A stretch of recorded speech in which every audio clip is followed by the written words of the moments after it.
Good morning, everyone. I am so excited to be joined by Dr. Susan Edkins. She's an Akashic Records and energy practitioner, just dedicated to help clients reconnect with their inner wisdom and restore balance and really awaken the path forward.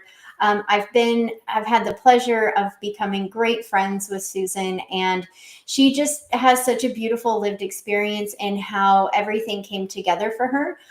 She's going to share about her story of loss and grief, just as a warning for all that are watching today. Her business is called the Dragonfly Integrated Health.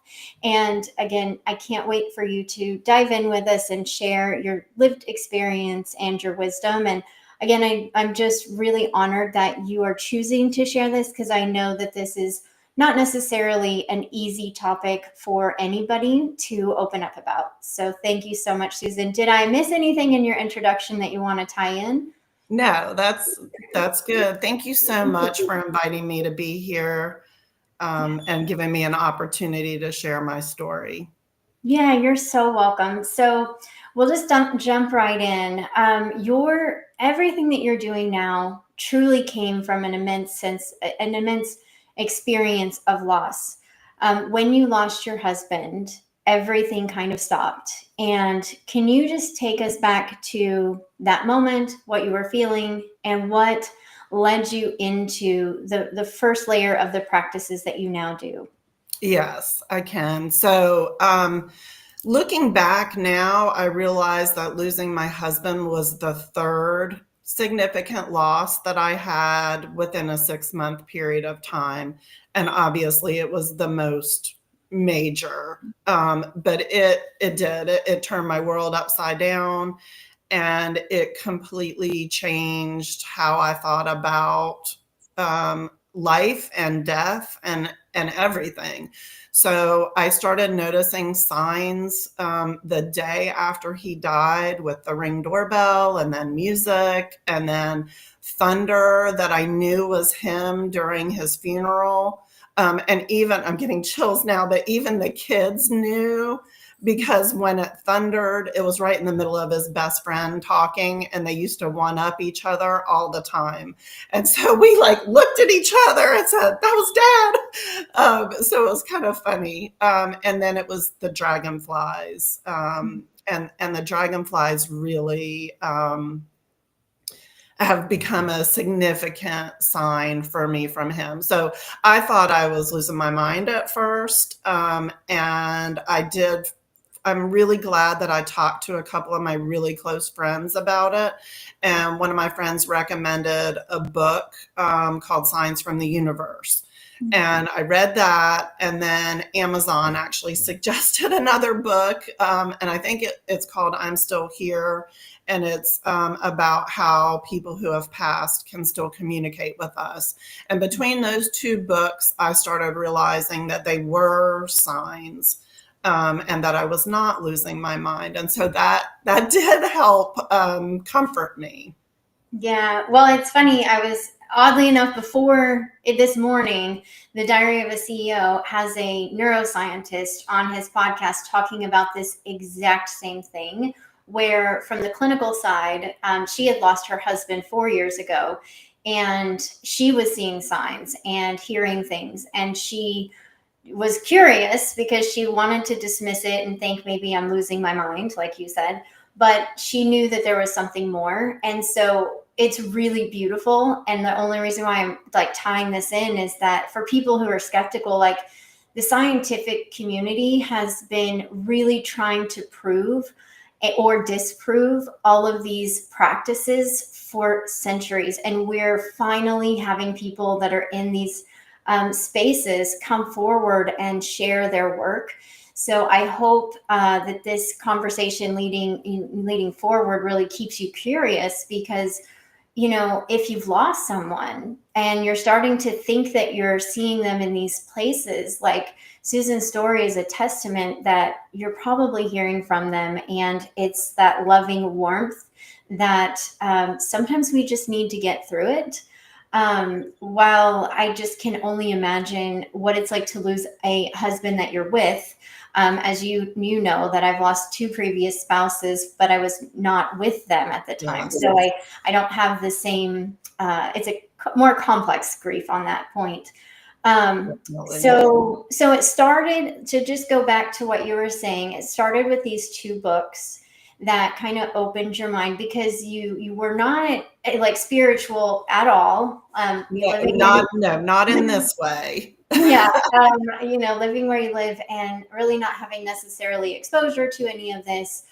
You were definitely intuitively guided to learn more. So, take us back to the moment that led you into energy medicine, because I know that that's where you started. How did you arrive at, I'm hearing the signs and now I need something further? Yeah. So I think really the turning point for me, and I was always into alternative health practices, but the turning point for me was when I heard someone say that energy is neither created nor destroyed. We learned that in school, and I was in a traditional medical field prior to this point. And so my scientific mind was really trying to discount the things that I was seeing. But one day I heard that, energy isn't created or destroyed, it just changes form. And that was just a really eye-opening thing for me to think about it in a different way and to understand, okay, he's no longer on Earth, but his energy didn't just disappear. And honestly, that's what I had to kind of process that and understand in dealing with his death, because it was very sudden. And I had to understand kind of like, where is he? And I had gone to church and understood from the religious aspect, but I needed to understand from the human and the soul aspect, I think. And again, I think it was my soul kind of pushing me to expand myself. Yeah. So I did the traditional grief group route. I was in 3 different grief groups, and they just didn't work for me. And it wasn't until the 3rd one, I knew I felt worse when I left. I knew that I intuitively knew I was kind of soaking up everybody else's grief on top of my own, which, would leave me feeling exhausted when I left there. And I would, cry the whole time. And I was crying at other people's stories as much as I was for my own. But I realized that my legs were starting to hurt, and it would happen while I was in the grief group, and then they would hurt for the rest of the night. And I thought, here I am, I'm making something up. But I also did experience that leg pain from the physical exertion of doing CPR on my husband and running up and down the stairs. And so there was, I wasn't sure if it was just something that I was tying together because it happened, related to his death as well. And I was talking to my functional medicine provider, and she said, it sounds like you have stuck energy. And I was like, okay, what's that? And she really didn't explain it, but she said, would you be open to trying Reiki? I think that would help you. And at that point, I was like, yeah, I'm up for anything that's going to help me, because I had tried the other things. And it wasn't, I was getting better, but this was only a year into my grief. But so the first time I experienced Reiki was just after the 1-year mark. And I felt a shift, and I felt lighter, and I felt better. And I knew that first time that I had Reiki that I wanted to learn how to do it. I went back like 2 weeks later and had it again. And that time I was like, okay, this is what I want to do, for my job. I want to help people the way this is helping me. And that was kind of the beginning. I've trained in a lot of other things. But I was introduced to the Akashic Records, maybe a few months after experiencing Reiki, and it was in a podcast. And then they kept coming up. I kept hearing it in different places and different conversations. And I had never heard of them before, so I didn't know what it was. And so I got curious and I started kind of learning a little bit more, but it took me a couple years before I wanted to really dive in and become an Akashic Records practitioner myself. Yeah, well, and you're also trained, well, your background in education and teaching about cultural studies and different meditations, that like meditations, journaling, all that you give to your students, which is really cool. It's like I think that was one of the first things that drew me to what you do outside of your energy practice. I'm like, wow, like you embodying this.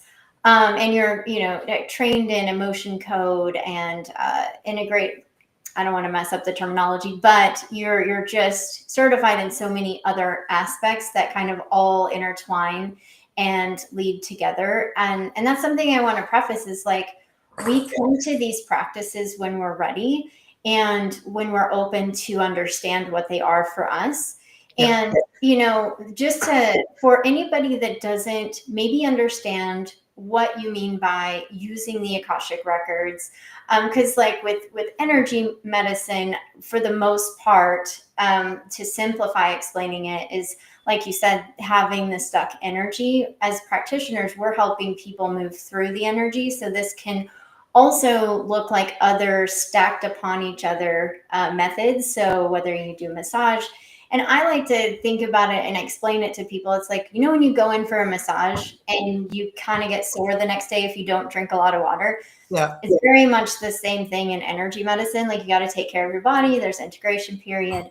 But the Akashic records, this is a different tool, right? This is something, and I know that you do it in combination. So for people that don't understand what the Akashic records are, or even why they're important, can you just explain it for others that might not know what they are? Sure. I want to correct one thing first. I am not trained in emotion code, but I definitely, no, that's fine. I definitely understand how emotions can get stuck in our body and how that can create disease. And even we can even think of it as dis-ease.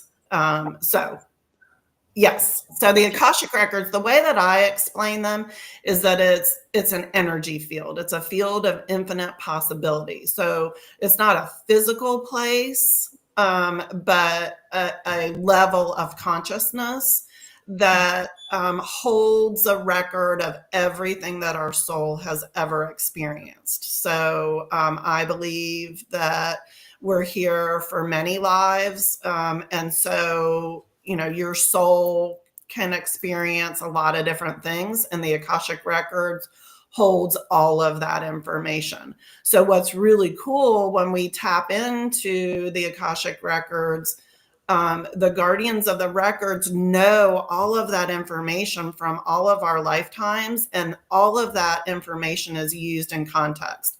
It also knows that what we're here for in this lifetime, what we're here to accomplish, what struggles we have, all those kinds of things. And so it can present the information that you're ready to hear. Sometimes it's not stuff we want to hear, but it's what we need to hear and what we're ready to hear. And what I love about the Akashic records, you can ask all kinds of questions. It's not about, foreseeing the future, but it's about uncovering things. So I love to help clients, figure out their life purpose, or figure out things related to their business. What direction should they go? But you can use it to find out things about your health, your relationships, really anything. So it's a very versatile tool. Yeah. Yeah. And, can you describe what it's like to experience the Akashic records? So, because what I'm hearing you say is it's a way in which we can discover more about ourselves. It's everything that both propels us forward and can hold us back. a lot of the times it's confirmation of the path forward. And I mean, again, it's all choice, right? Like we always have choice in what we do and Absolutely. digest the information, but it's a tool in which to kind of help you tune inward, is what I'm hearing you say, Yes. to our intuitive knowing, so that when we're going to make these decisions, it's not a, it's like you don't feel like you're guessing. You're just getting that very straightforward confirmation. And what's funny is that in the beginning, and I'm sure you'll talk to this, it always feels like you're making it up. You're like, is this coming through? Like, what is this information? But it's your highest, like, correct me if I'm wrong, but it's your highest self receiving information to help you on the path forward. I mean, a little different for the practitioner because you're kind of the guide through that journey. But for someone that again this is foreign to them, what does it feel like from the practitioner perspective, or even as a client receiving some of that information?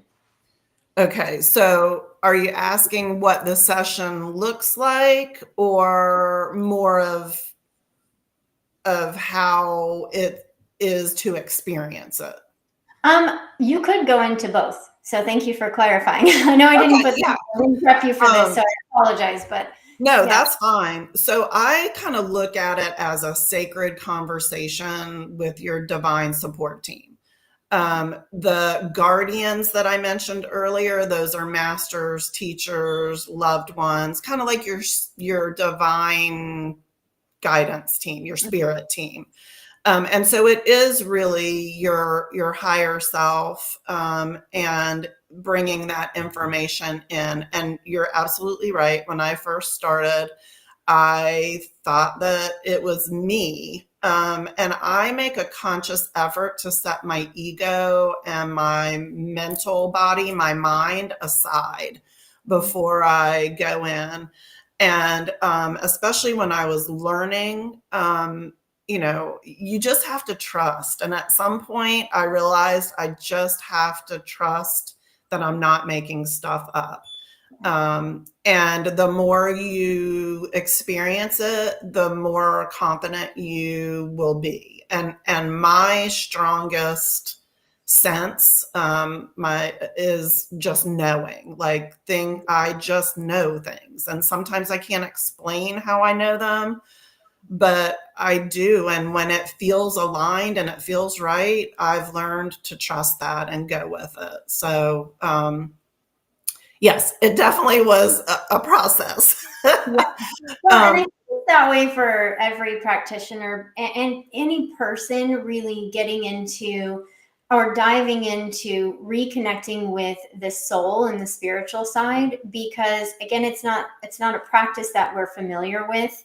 It's something that we are familiar with on the soul level, but I mean, in the human form, everyday life, it's not something that we've been given that or afforded the gift to have it everyday common practice. If we started out that way, we would not question anything. But for the majority of us, we haven't. So it's kind of like what you were saying, or what I heard you say is like it's a practice that you come to and you grow and you become like more intuitively connected. And so again, it just kind of opens the door for you to receive the message and not question it so much. And so then dive into what a session looks like for a client when they're coming in, because I know that you help people with, Okay. again, life purpose and all of that. So.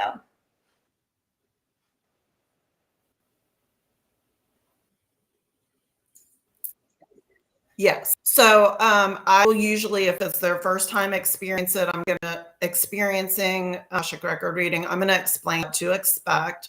And I always give a little explanation of what the records are so that they understand what things we can do. And if they're not sure what question they want to ask, I can help them figure that out as well. A lot of times people just want to know what do they want me to know today? What is in my highest alignment. I always frame it with your highest alignment. So that is really, what does your soul want you to know right now, for your best and highest good? Because I think that's important to have those guardrails on it.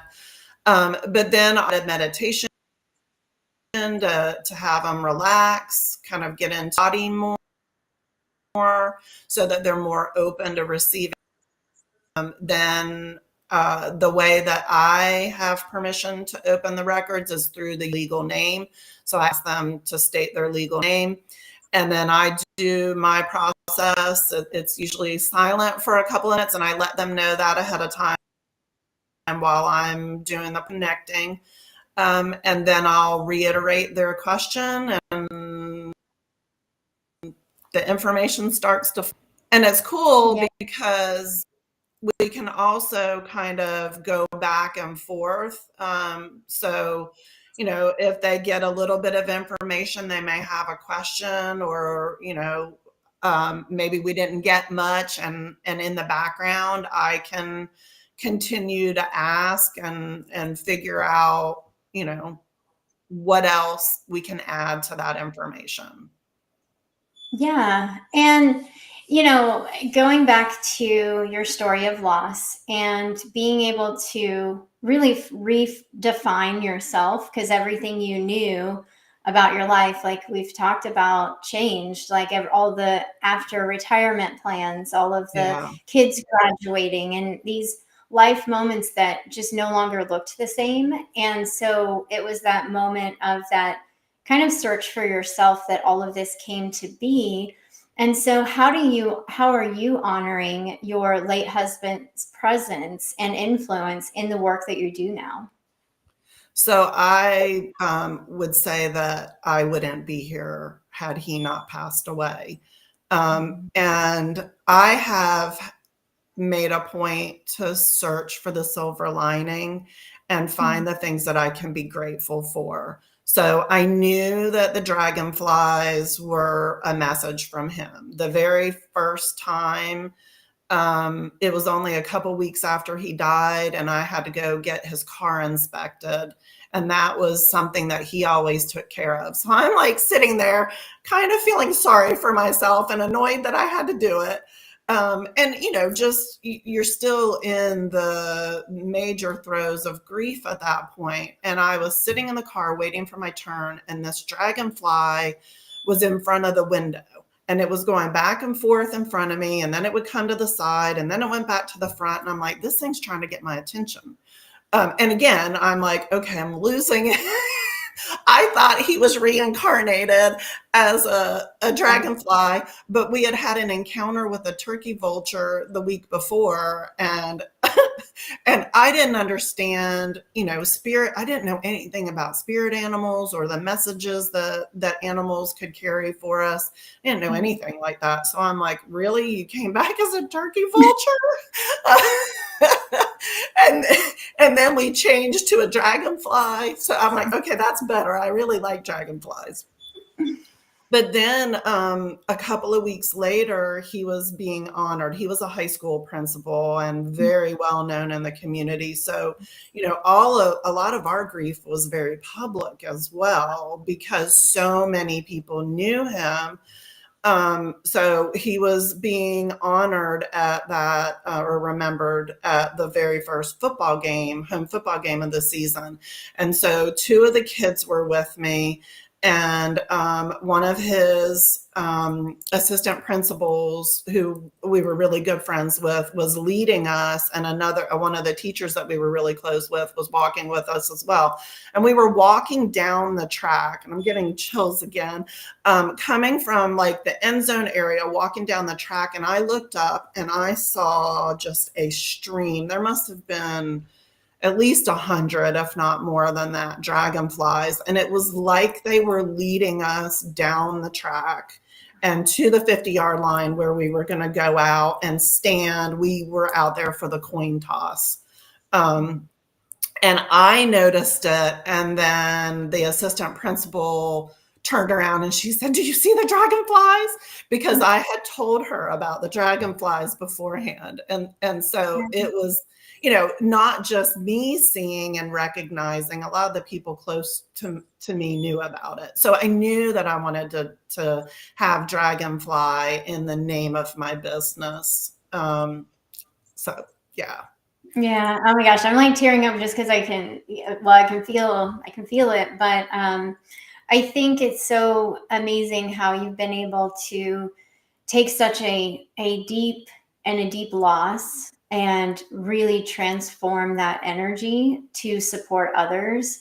And I know we've talked about this before, that you have come to understand that your husband kind of knew before coming in that he would have to leave and exit early, which can be a hard thing to conceptualize. We've um, grown to understand that loss feels the way it feels for us. And if you're in the middle of loss, it can still, it's an ever evolving emotion and connection. And to be able to see it transform differently when you're ready is very liberating. It's a challenge. I'm not saying it's easy, and Absolutely. never minimize anybody's feelings towards loss, because it's literally our experience. And again, I just think the way that you honor his I'm just gonna say, moving on to a different energy Yeah. space, in such a beautiful way. And the fact that I know that you're working on being able to bring together people that have gone through loss in a different context because of your own experience in the grief community, where you can help people truly move through these experiences without it having to feel so heavy every time. And while that's not your primary focus, that is something that you are, working to really bring together, because you understand the power of community and do have that energetic support, and teaching others how to support their energy through loss is another component of that. And I know that currently, right now, you're working one-on-one with clients, and Yes. I've done a reading with Susan. It's really beautiful. Your work is truly beautiful. Thank you. uh, and it's a lot of confirmation and just deeper reflection, because I mean, let's be honest, how many of us take time to ask ourselves questions, or even take 5 minutes to stop doing something, so it gives you that opportunity to ask those deeper questions. I know that you've given us so much. And what currently are you excited about that you're bringing forward? So I'd love for you to share that. And then the Okay. last question that I love to ask people is, if there's one takeaway from the conversation that you want to leave people with, what is that? So what are Okay. you working on in the Okay. So, as you said, I'm working with clients one-on-one to support them in, rediscovering their identity. As you said, when my husband died, I questioned everything, and I started thinking about, what was my legacy, and that was why I had the pivot with, what I felt I was doing, because I didn't feel like I was fully fulfilling my life purpose. And so I like to help people to be able to figure that out as well. And, definitely with grief, it pulls your whole foundation out from under you. And so, rebuilding, reimagining, being able to move forward Mhm. is a lot of what I do with clients one-on-one. I'm also working on a course that would help people to be able to trust their intuition, because I think, you can do this yourself. I didn't know that before. I thought only certain people were able to receive guidance, and so I now know that we all have that capacity. And so I'd love to help people to be able to discover it. And the thing that I really liked about energy medicine was that you don't necessarily have to know what it is. Like, you don't have to take it out and dissect it to be able to move through that energy. And sometimes you've already done that dissection, and that energy imprint is still there, because the body is slower than your mind and your spirit. And so, I like to be able to help to clear it. So, yeah, I think that people can learn how to do some of that on their own, and I'd like to be able to share that. And then I think what I most want people to take from today is that there's hope. Even when it feels like your whole world is shattered. And now I'm going to get emotional. It's okay. There's hope, and there's a way to be able to move forward. For me, it was really difficult to sit in silence. I kept hearing meditate, meditate, meditate. And I tried, and it was just really difficult for me. And it does take practice. But it is, even if you can just spend 5 minutes in silence and trust that the things that come to your mind are whispers from your soul, or connections from your spirit team, however you want to think about it, messages from the universe. And the other big thing, I think spending time in nature is a great way to connect. Even if you're just walking around the neighborhood, don't have music on, pay attention. What do you see? What do you hear? How do you feel? I started walking like the day after my husband died because I knew I needed to move. And being able to recognize seeing the beauty in the sky. I love to take pictures of the colors in the sky, and it felt like after he died, those colors were more vibrant, which seems like it should be the opposite when everything else was so sad. But being able to find things to be grateful for. And that I'm going to just take it back to how I celebrate him. And that is that I'm grateful for the time that we had, for the family that we built, and for what I've learned since I lost him. Yeah. Sorry. No, not apologize at all. I think it's incredibly brave to come and do any kind of talk like this, because there are, we do care about our loved ones, and it's that natural connection that we've built that causes us to feel and express. And I honor that in this space. And, other people have cried here. So, I got to throw in a little bit of laughter there. But, one thing I do want to share with everyone is that Susan and I, because we're so close to each other, we're going to do some in-person events coming up, probably either in, later on this year or even into the spring of next year. And so those will be really fun. And if you're coming to my retreat in October, Susan will not only be participating, but she's also going to be guiding us in just understanding the Akashic Records as well. So I'm really honored that you're coming to share your wisdom in that way. Yeah, no, I've truly enjoyed getting to know you as a person, and your story it touches my soul. And so I know that it will continue to impact others. And again, if anybody, what is the best way for people to connect with you if they're interested in your services?